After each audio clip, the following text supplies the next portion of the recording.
Hello friends, welcome back to my YouTube channel Ravi agent science. Friends, आज के इस lecture में हम एंटोमोलॉजी का एक टॉपिक, एंटोमोलॉजी का एक बिंदु डिस्कस करने वाले हैं।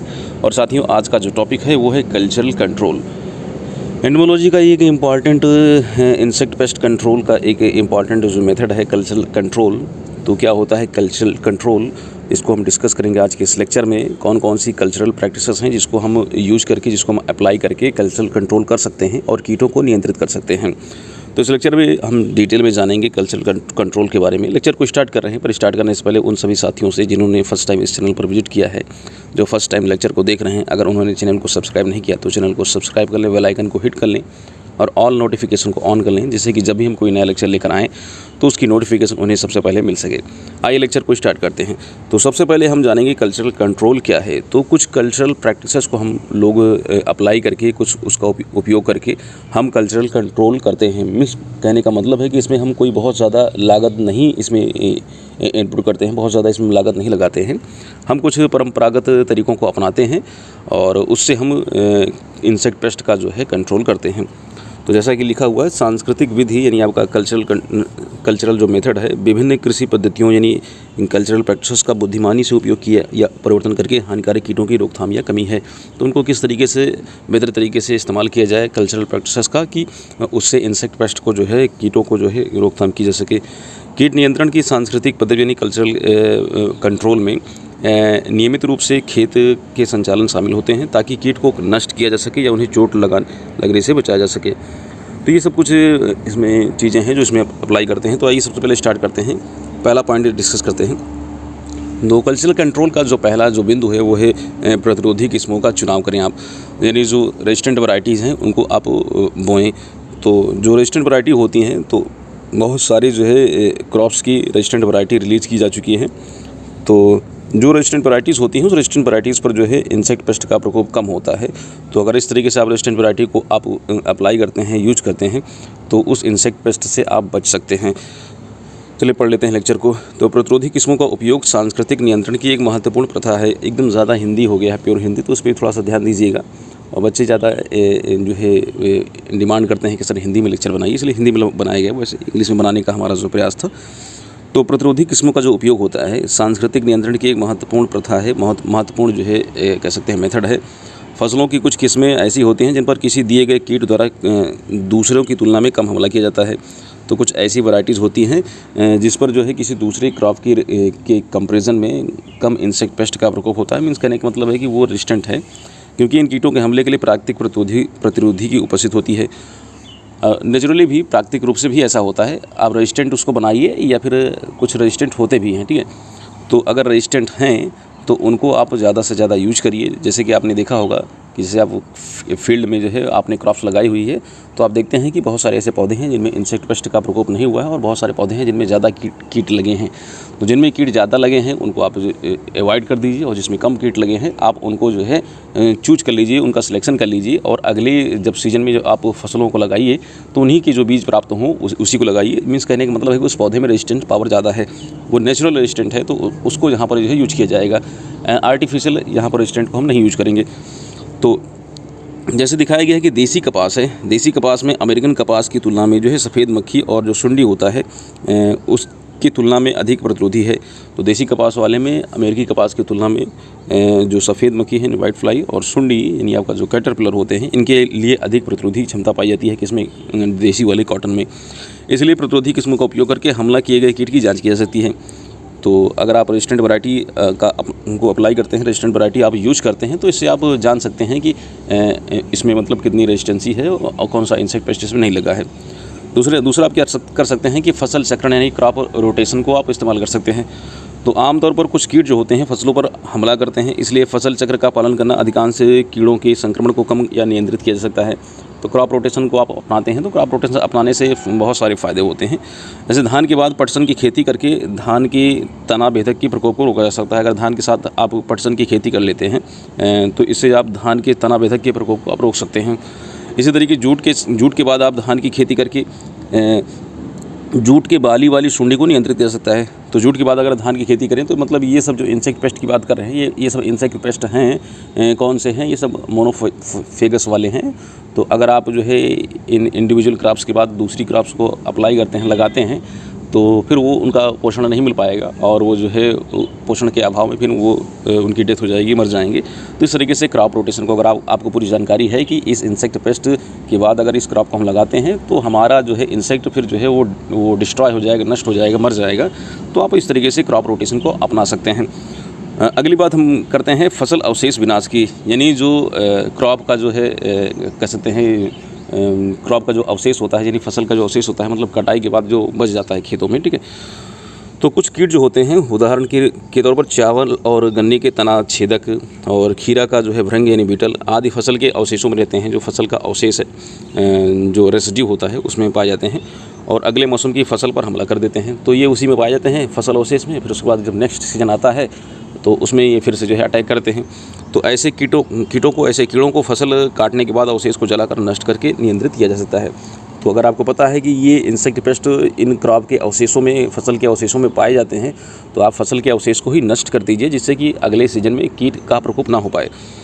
अगला हम कर सकते हैं, अगली मिट्टी की जुताई कर सकते हैं। तो बहुत सारे इंसेक्ट पेस्ट होते हैं, बहुत सारे जो कीड़े हैं वो मिट्टी में जो है पाए जाते हैं, मतलब हाइबरनेट हो जाते हैं। मतलब जब तक क्रॉप रहती है तो तब तक तो अटैक किए रहते हैं, उसके बाद फिर वो हाइबरनेट हो जाते हैं, नीचे ज़मीन में चले जाते हैं और ज़मीन में वहीं पर जो है उनके प्यूपा जो है वहाँ पर जो है कह सकते हैं कि इनएक्टिव फेज़ में जो है वो पड़े रहते हैं। फिर उसके बाद जब क्रॉप्स आती है हमारी तो फिर से वो अटैक कर देते हैं। तो ऐसे क्या करेंगे, जो मिट्टी में हैं जो प्यूपा, ठीक है, उनको नष्ट करने के लिए अब जुताई करेंगे। तो जुताई करने के साथ जो यंत्र है हमारा, उसके साथ बहुत सारे नष्ट हो जाते हैं। फिर उसके बाद ऊपर चले जाते हैं। तो आपने जब देखा होगा जुताई के साथ पीछे बहुत सारे जो है बर्ड्स यानी चिड़िया जो है, खासकर बगुला जो है, ये जो है कीड़ों को खाता रहता है। तो जब जुताई करवाते हैं तो जुताई करवाने के बाद बहुत सारे जो है प्यूपा जो होते हैं वो सतह पर चले आते हैं और उसको जो है बहुत सारे जो उनके जो कह सकते हैं शत्रु जो है होते हैं, शत्रु जो है वो कोई भी जंतु हो सकता है, वो उसको जो है उठा लेता है, खा लेता है। तो इस तरीके से उसका जो है कंट्रोल हो जाता है। और इसके साथ साथ जब सनलाइट पड़ती है डायरेक्ट जो है उस प्यूपा पर, तो वो भी उसके लिए जो है थोड़ा सा घातक हो जाता है। और भी बहुत सारे फैक्टर्स होते हैं, तो वो सब उसको उतने ज़्यादा जो है उसके लिए बेनिफिटेड नहीं होते हैं। इसलिए जब जुताई करवाते हैं तो जुताई करवाने पर हमें इस तरीके से लाभ प्राप्त हो जाता है। तो मिट्टी की जुताई करवाना भी एक बहुत ज़्यादा जो है इसका इम्पॉर्टेंट फैक्टर हो सकता है। और अगली हम बात करते हैं प्रूनिंग और थिनिंग की। तो प्रूनिंग और थिनिंग तो बहुत सारे जो है इंसेक्ट पेस्ट जो होते हैं, जैसे आप मान लीजिए कोई फ्रूट्स वाला जो है प्लांट है, तो फ्रूट्स वाला प्लांट है तो उसके मान लीजिए कोई ब्रांच है, उसकी कोई शाखा है जो यूजलेस है, मतलब कह सकते हैं कि वो पुरानी शाखा हो गई है, ठीक है। तो इंसेक्ट पेस्ट जो होते हैं ऐसे ब्रांचेज में, ऐसी शाखाओं में जो है वहाँ पर जो है अपना घर बना लेते हैं। तो आपको लग रहा है कि मतलब उसी पार्ट्स को आप रखिए जो यूजफुल हो, जिसमें फल लगते हों, बाकी जो एक्स्ट्रा जो है जो भी पार्ट्स हैं उसको हटा दीजिए, क्योंकि वो कीड़े मकोड़ों के लिए जो है उनके घर या उनके आवास का जो है काम करता है। तो क्या लिखा है कि कुछ कीट आमतौर पर पुराने हिस्सों में नए हिस्से से चले आते हैं और यह विशेष रूप से फलों के पेड़ों में देखा जाता है। ऐसे पौधों के अवांछित हिस्से की उचित कटाई उन कीटों के हमले को रोकने के लिए उपयोगी है। तो आपको लग रहा है कि वहाँ पर इंसेक्ट पेस्ट जो है वहाँ पर अपना घर बना कर रह रहा है, तो आप उसको काट दीजिए, उसको हटा दीजिए वहाँ से। जैसे साइट्रस यानी की बात करें तो साइट्रस की पत्ती जो है माइनर रेड स्केल और सेब की एफिड और पीच का जो लीफ कर्ल स्टोन फलों की एफिड की छटाई के माध्यम से नियंत्रित किया जा सकता है। तो ये सब मेथड हैं कुछ, इनको आप अपना करके जो है थिनिंग और प्रूनिंग को आप जो है उस इंसेक्ट पेस्ट को कंट्रोल कर सकते हैं।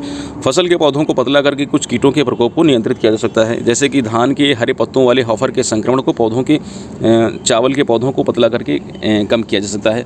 तो चावल के पौधों को पतला करने का मतलब क्या है, तो जो पत्तियाँ होती हैं, एक्स्ट्रा जो लीफ होती हैं, जो ख़राब पत्तियाँ होती हैं, पुरानी पत्तियाँ हो चुकी होती हैं और तने से लिपटी हुई होती हैं, तो उसको आप हटा दीजिए, ठीक है, हटा दीजिए। तो इससे भी उसमें जो इंसेक्ट पेस्ट हैं वो सब निकल जाएंगे। तो ये भी एक अच्छा मेथड है। तो थिनिंग और प्रूनिंग को करके आप जो है इंसेक्ट पेस्ट का कंट्रोल कर सकते हैं। अगला है हमारा जो पॉइंट है वो निषेचन यानी फर्टिलाइजेशन। तो निषेचन को हम किस तरीके से इसमें यहाँ पर जो है उपयोग कर सकते हैं। तो निषेचन का मतलब ऐसा है कि देखिए बहुत सारे ऐसे पौधे होते हैं जिनमें नेचुरल जो है रेजिस्टेंसी पाई जाती है, उनमें प्राकृतिक रूप से जो है प्रतिरोधक क्षमता पाई जाती है। तो जब भी आप फर्टिलाइजेशन करें, निषेचन करें, अगर आर्टिफिशियली कर रहे हैं, ठीक है, तो निषेचन पर ध्यान दीजिए कि जो कमज़ोर टाइप के पौधे हैं उनसे पॉलिनेशन ना कराइए, क्योंकि जो कमज़ोर पौधे हैं उनमें जो है रेजिस्टेंस पावर, जो उनकी जो है प्रतिरोधक क्षमता कम होती है। तो जो अच्छे उच्च क्वालिटी वाले हों पौधे, उन्हीं के फ्लावर के साथ में जो है आप फर्टिलाइजेशन या निषेचन या पॉलिनेशन पर आप फोकस करिए। तो आप उससे पॉलिनेशन कराएंगे तो जो उससे जो है सीड्स प्राप्त होगा वो जो है अच्छी क्वालिटी वाला होगा, उसमें रेजिस्टेंट पावर भी होगी। तो कहने का मतलब ये है कि बीमार और जो कुपोषित पौधों की तुलना में स्वस्थ और जोरदार जो पौधे यानी जो विगरस प्लांट होते हैं, किसी दिए गए कीट के हमले को बेहतर प्रतिरोध करते हैं। तो जो कमज़ोर है और जो बीमार है उसकी तुलना में जो अच्छा स्वस्थ पौधा है वो उसमें रेजिस्टेंट पावर ज़्यादा होती है। संतुलित निषेचन से पौधों की वृद्धि को प्रोत्साहित किया सकता है। तो अगर आप जो बैलेंस पॉलिनेशन करें और फर्टिलाइजेशन को आप इस तरीके से इन्हेंस करते हैं, तब जो है इससे आप जो है पौधों की वृद्धि को प्रोत्साहित करेंगे और इससे क्या होगा, इंसेक्ट पेस्ट कम से कम प्रकोप करेगा। आगे चलते हैं और साथ साथ ये दिया गया है कि नाइट्रोजन युक्त जो उर्वरक हैं, नाइट्रोजन उर्वरकों का प्रयोग कम से कम करिए, इससे भी इंसेक्ट पेस्ट जो है ज़्यादा जो है प्रकोप करते हैं। अगला है स्वच्छ संस्कृत यानी क्लीन कह सकते हैं आप कल्चर। तो क्लीन कल्चर का मतलब क्या है? स्वच्छ का मतलब होता है यानी जो खेत है, आप खेत को साफ़ सुथरा रखें, मेड़ों पे जो घासें हैं या मेड़ों पे जो एक्स्ट्रा जो पौधे हैं या आसपास जो आपका खेत है, जो प्लाट है, प्लाट के जो किनारे जो भी चीज़ें इस तरीके से आपको लग रहा है कि मतलब फसल के साथ साथ और भी बहुत सारी चीज़ें, बहुत सारे पौधे उगे हुए हैं, तो उन सबको हटा दीजिए, ठीक है। वहाँ पर इंसेक्ट पेस्ट जो है अपना घर बना सकते हैं। तो स्वच्छ संस्कृत का अर्थ है खेतों से सभी अवांछित पौधों और पौधों का मल व अन्य सामग्री को हटाना और केवल स्वस्थ पौधे ही उगाना। अधिकांश कीट जो जीवित रहते हैं वे ऑफ टाइम में जो है खेत में उन सभी अवांछित पौधों का आश्रय ले लेते हैं। उन्हें हटाकर अगर उन सबको आप हटा देते हैं तो आप इंसेक्ट पेस्ट को जो है कंट्रोल कर सकते हैं, नियंत्रित कर सकते हैं। इसके अलावा मेंढा बीटल के लार्वा गोबर में पाए जाते हैं। सूखे पत्तों में एप्लाचन भृंग और आपका लाल कद्दू भृंग आदि रहते हैं। इसलिए उन कीटों को नियंत्रित करने के लिए स्वच्छ खेती करना जरूरी है। क्लीन कल्टीवेशन आप करिए, बेहतर रहेगा। अगला पॉइंट है हमारा जल प्रबंधन यानी वाटर मैनेजमेंट। तो वाटर मैनेजमेंट से क्या मतलब है? तो कुछ जो कीट होते हैं सिंचाई करने पर या खेत से पानी निकालने से नियंत्रित हो जाते हैं। अधिकांश उपस्थलीय, ठीक है, उपस्थलीय कीट जैसे कि कटवर्म हो गया, दीमक हो गया, गन्ना का सफ़ेद ग्रब हो गया आदि बाढ़ सिंचाई प्रदान करके नियंत्रित होते हैं और बाढ़ के परिणाम स्वरूप कुछ उसमें डूब जाते हैं और कुछ बाहर निकाल दिए जाते हैं और अपने प्राकृतिक शत्रुओं के संपर्क में आ जाते हैं। तो जब इस तरीके से आप इरिगेट करते हैं, सिंचाई करते हैं, तो क्या होता है कि जो ज़मीन में है वो तो ऊपर चले जाते हैं, ठीक है, कुछ उसमें डूब के मर भी जाते हैं और कुछ जो है जब ऊपर की तरफ आते हैं तो जब चिड़िया होती हैं, ठीक है, जो उनके शत्रु हैं वो उनको उठा लेते हैं, खा लेते हैं, तो इससे जो उनका कंट्रोल हो जाता है, उससे वो जो है नष्ट हो जाते हैं। अगला है ट्रैप फसलों का रोपण यानी ट्रांसप्लांट करें आप ट्रैप क्रॉप्स को। तो ट्रैप क्रॉप्स के बारे में हमने ऑलरेडी आपको बता दिया है। क्रॉपिंग सिस्टम और क्रॉपिंग पैटर्न जो हमारा जो वीडियो लेक्चर था उसमें हमने ट्रैप क्रॉप के बारे में बताया था। ट्रैप क्रॉप किसे कहते हैं? तो अगर आप पॉलीफेगस जो इंसेक्ट हैं, पॉलीफेगस इंसेक्ट का मतलब यानी एक ऐसा कीट जो कई सारी फसलों को जो है नुकसान पहुंचाता है, मतलब किसी एक इंडिविजुअल क्रॉप पर डिपेंड नहीं होता है। जैसे मान लीजिए अभी सीजन भिंडी पर डिपेंड का भिंडी से अपना पोषण ले रहा है तो अगली सीजन में किसी अदर क्रॉप से अपना पोषण ले सकता है। तो इस तरीके की फसलों को हम पॉलीफेगस कहते हैं, या एक ही सीजन में कई सारी फसलों को वो नुकसान पहुँचाता है। तो ऐसे इंसेक्ट पेस्ट को पॉलीफेगस इंसेक्ट कहते हैं। तो जो पॉलीफेगस इंसेक्ट है उसको ट्रैप फसल लगाकर नियंत्रित किया जा सकता है और इस मामले में विशेष रूप से पॉलीफेगस कीट के लिए अति संवेदनशील फसलें मुख्य फसलों के आसपास या खेत में उगाई जाती है। तो हमारी जो मेन क्रॉप है, मेन क्रॉप के साथ में ऐसी कोई क्रॉप लगाइए जो उसी से रिलेटेड हो, उसी से संबंधित हो। तो मेन क्रॉप हम अपनी मेन क्रॉप को बचाने के लिए उसी से मिलती जुलती दूसरी क्रॉप को हमको पता हो कि हाँ ये इसी की जो है उसी के सहयोगी क्रॉप है, या कह सकते हैं उसी से मिलती जुलती क्रॉप है। इंसेक्ट इस पर जो है प्रकोप करेगा, इससे भी अपना पोषण लेता है। तो आप अगर दूसरी उस ट्रैप क्रॉप को लगा देंगे तो इंसेक्ट पेस्ट का प्रकोप उस ट्रैप क्रॉप पे होगा ना कि हमारी मेन क्रॉप है, इससे हमारी मेन क्रॉप बच जाएगी।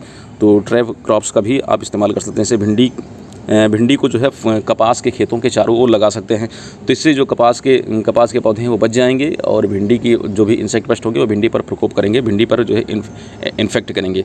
अगला है स्वच्छ बीजों का प्रयोग करें। तो क्लीन सीड्स का एप्लीकेशन करें। तो स्वच्छ बीज का मतलब क्या है? तो कई जो कीट पीड़कों को एक फसल से दूसरी फसल में बीज के द्वारा या कटाई या फिर अन्य संक्रमित पौधों के हिस्सों के माध्यम से ले जाया जाता है। तो बहुत सारे जो है इंसेक्ट पेस्ट हैं वो सीड्स के द्वारा, ठीक है, सीड्स के द्वारा यानी उनके बीजों के द्वारा या फिर कह सकते हैं जब आप कटाई करते हैं, हार्वेस्टिंग करते हैं, तो हार्वेस्टिंग की किसी टेक्निक माध्यम से जो है वो इंसेक्ट पेस्ट चला जाता है, या फिर अन्य किसी माध्यम से जो है वो इंसेक्ट पेस्ट चला जाता है। तो जब भी आप जो है बीज इस्तेमाल करें तो बीज स्वच्छ हो, मतलब क्लीन हो, इस बात का विशेष ध्यान रखें। तो जैसे कपास के गुलाबी सूंडी अगले मौसम में कपास के बीजों से निष्क्रिय प्यूपा की फसल पर आक्रमण करते हैं। और साइट्रस के पौधों की बात करें तो साइट्रस के पौधों की शाखाओं में फिर से साइट्रस स्केल कीट जो अगले मौसम में पौधे पर आक्रमण करता है। ये सब जो है पुराने सीड्स यानी जो पुराने बीज होते हैं उन्हीं के माध्यम से चले जाते हैं। इसलिए नई फसल उगाने के लिए कीट और रोग रहित प्रमाणित बीजों का इस्तेमाल करना चाहिए। तो इस बात का भी विशेष ध्यान रखें। अगले हम पॉइंट की बात करते हैं, वो है पौधे और कटाई के समय में बदलाव करें। तो जो आपको पता हो कि कोई भी इंसेक्ट पेस्ट है वो किस टाइम पर ज़्यादा जो है इन्फेक्शन करता है, किस समय पर ज़्यादा उसका इन्फेस्टेशन होता है। तो इस तरीके से आप एग्जैक्ट टाइम को पता करके उसके पहले या उसके बाद जो है क्रॉप को अगर आप कल्टीवेट करते हैं, क्रॉप अपनी तैयार करते हैं, तो आप उस कीट से, उस जो है इंसेक्ट से अपनी फसल को बचा सकते हैं। तो इस बात का भी विशेष ध्यान रखें। अगला है अर्थिंग अप। अर्थिंग अप का मतलब होता है मिट्टी चढ़ाना। जैसे आप करते हैं, गन्ना में करते हैं, आप आलू में करते हैं, इस टाइप की जो फसलें होते हैं। तो गन्ना, अगेती, प्ररोह बेधक और आलू का कंद कीट को समय पर खेत में मिट्टी डाल का मतलब मिट्टी चढ़ाना, मतलब मिट्टी बांधना जिसे कहते हैं आप, नियंत्रित किया जा सकता है। यह कीटों को अपने अंडे देने से रोकता है। तो अगर आप इस तरीके से आप उनको जो है मिट्टी चढ़ा देते हैं तो जो इंसेक्ट होता है वो फिर उस पर मिट्टी चढ़ नहीं पाता। फिर उसके बाद उसके जो कह सकते हैं जो एग लेइंग वाली जो प्रोसेस होती है वो जो है फिर वो कंप्लीट नहीं हो पाती है। इस तरीके से काफ़ी ज़्यादा कंट्रोल हो जाता है। तो मिट्टी भी चढ़ाना एक इसका जो है माध्यम हो सकता है कीट कंट्रोल का, या कह सकते हैं इंसेक्ट कंट्रोल का कल्चरल मेथड हो सकता है। अब हम देखते हैं इसके क्या लाभ हैं IPM के और इससे क्या हानियाँ हैं। तो लाभ का इसमें ये हम इस तरीके से लाभ को इस तरीके से समझ सकते हैं कि इसमें हम कोई नया जो है अतिरिक्त जो है, या कह सकते हैं कि कोई नई जो है हम इन्वेस्टमेंट नहीं कर रहे हैं। हमारा जो भी जो कल्चरल मेथड है सब उसी को हम थोड़ी सी जानकारी के साथ जो है प्रैक्टिसेस को हम इस तरीके से उसमें जो है इनपुट कर रहे हैं कि हमें जो है कोई भी नया भी जो है इसमें इन्वेस्टमेंट नहीं करना पड़ रहा है। तो एक पहला लाभ ये हो गया कि हमें मतलब इसमें कोई लागत लगानी नहीं पड़ रही। और दूसरा लाभ ये है कि यह विधि है इसे आप इसका उपयोग कर सकते हैं, ये लाभदायक है, मतलब इससे कोई साइड इफ़ेक्ट नहीं है, इसका कोई उस तरीके से कोई हानि नहीं है। तो ये दो इससे आप लाभ समझ सकते हैं। और हानि की बात करें तो यह विधि केवल एक कीट के लिए प्रभावी है, मतलब एक बार में आप एक इंसेक्ट के लिए आप इस मेथड को अपनाते हैं। दूसरा यह है कि कोई दृश्यमान परिणाम नहीं देखा गया है, तो बहुत ज़्यादा इसका जो है बहुत अच्छा रिजल्ट, बहुत ज़्यादा रिजल्ट इसका देखने को नहीं मिलता है। और जब महामारी की स्थिति हो जाती है, जब एपिडेमिक कंडीशन हो जाती है, बहुत ज़्यादा कीटों का प्रकोप हो जाता है, तो उस समय भी आप इस मेथड को अपना नहीं सकते हैं। और लास्टली हम बात करें तो इस प्रयोजन के लिए कीट के जीव विज्ञान का विस्तृत ज्ञान होना बहुत ज़्यादा जरूरी है। तो ये तो बहुत ज़्यादा इंपॉर्टेंट है कि आपको पता हो कि इंसेक्ट पेस्ट का एग्जैक्टली कब ज़्यादा जो है प्रकोप होता है।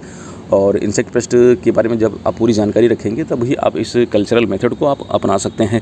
तो साथियों, ये था हमारा लेक्चर कल्चरल कंट्रोल पर। तो आपको लेक्चर कैसा लगा, अपने सुझाव हमें कमेंट बॉक्स में जरूर दीजिए। जल्द ही आपसे मुलाकात करते हैं एक नए लेक्चर के साथ। तब तक ऐसे ही लेक्चर को देखते रहिए, वीडियो लेक्चर को पसंद करते रहिए। जल्द आपसे मुलाकात करते हैं, तब तक